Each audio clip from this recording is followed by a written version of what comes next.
Саламатсыздарбы. Эфирде жаңалыктар, студияда Алтынбек Бедилов. Кече-кечинде Бишкек балыкчы трассасындагы айланма жолдо авария катталып, анын кесепетинен 2 киши жабыркады. Чүй областынын патрулдук милиция башкармалыгынын билдирүүсүнө караганда, кырсык түнкү 11-лерге жакын болуп, анда Toyota Estima менен Mercedes Sprinter унаалары кагышкан. Күбөлөрдүн айтымында аварияда автомашиналар катуу талкаланып, бирок бактыга жараша машинадагылар аман калышкан. 2 айдоочу жакынкы ооруканага жеткирилген. Учурда авариянын келип чыгыштын себептери иликтенип жатат. Ошондой эле кече Бишкекте эл ташыган маршрутка менен жол тандабас кагышып, 4 киши жабыркады. Милициянын маалыматына караганда, Бөкөнбаев менен Турузбеков көчөлөрүнүн кесилишинде калаада каттаган номер 214 микроавтобус менен Volvo жол тандабасы кагышкан.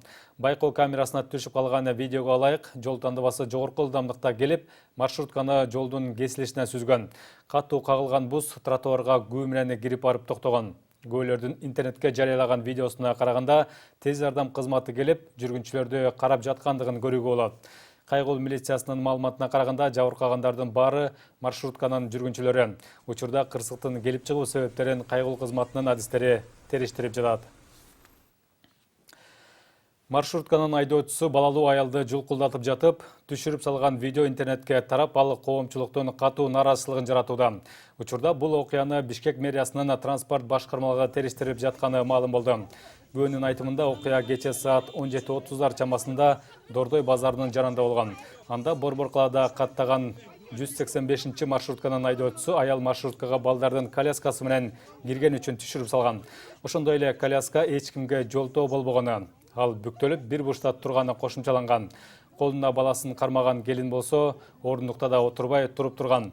Бирок маршрутканын айдоочусу унаадагы 2 аял урушуп жатканда аларды ажыраштырып койгонун, ошол учур гана видеого түшүп тарап кеткенин айтып жатыптыр.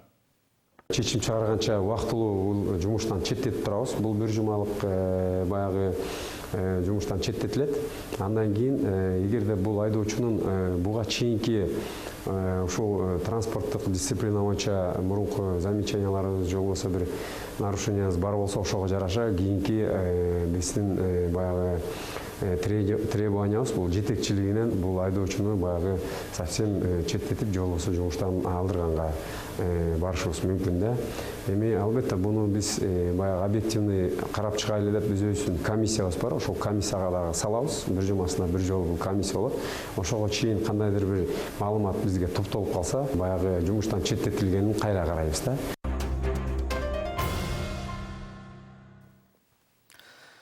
Борбор Азияда Кыргызстандан башка өлкөлөр эркин эмес. Freedom House эл аралык укук коргоо уюму кече жаңы баяндамасын жарыялап, анда аталган чөлкөмдө жалгыз Кыргызстан гана жарым-жартылай эркин өлкө деп табылды. Өлкө бул көрсөткүчтө 8 жылдан бери келе жатат. Жылдык рейтингде Кыргызстан 39 балл алып, дагы башка 62 мамлекет менен бир тизмеге кирген. Ал эми эркин эмес деген катарга 48 өлкө кирип, анын арасында кошуна Өзбекстан, Казакстан, Тажикстан жана Түркмөнстан бар.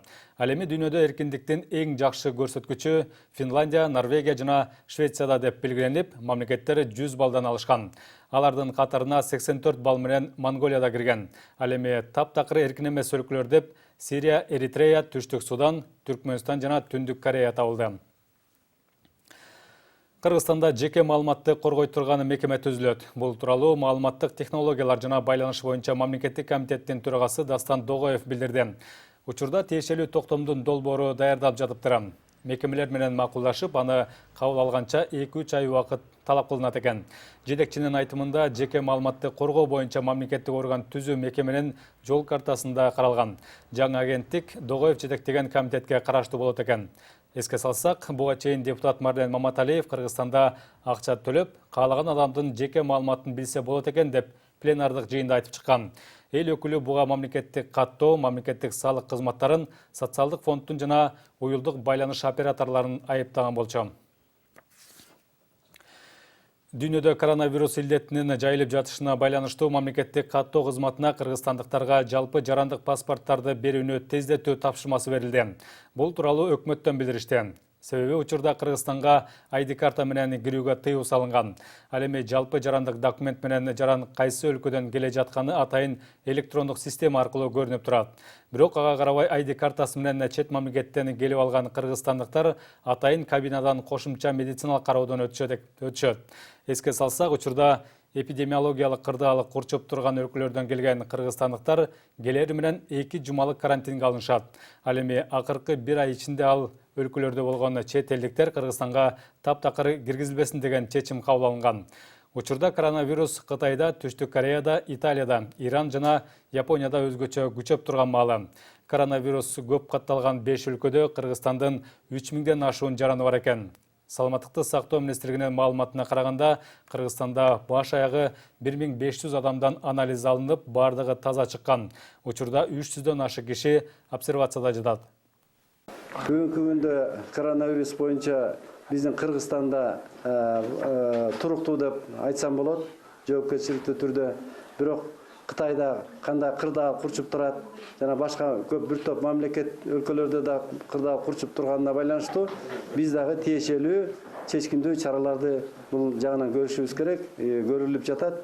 Өзүңөр билгендей, чек арада 22 санитар карантин пункттар уюштурулуп, ал жерде тиешелүү контроль жүргүзүлүп атат. Бул жагынан погранслужба, Министерство иностранных дел, МЧС абдан жакшы бизге жардам берип атат.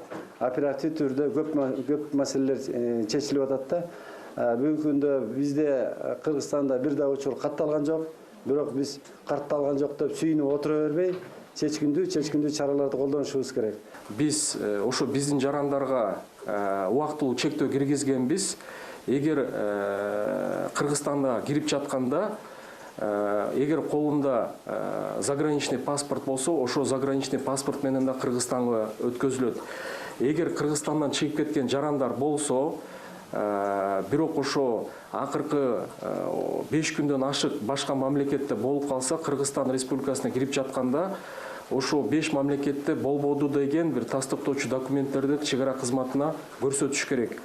Тийиштүү баягы кошумча текшерүүлөрдөн өткөндөн кийин гана бул жерге өткөзүлөт. Мына ушундай жаңылыктар менен программабызды жыйынтыктайбыз. Саламатта туруңуздар. Аба ырайы көрсөтүүсүнүн демөөрчүсү Санта дары-дармек компаниясы.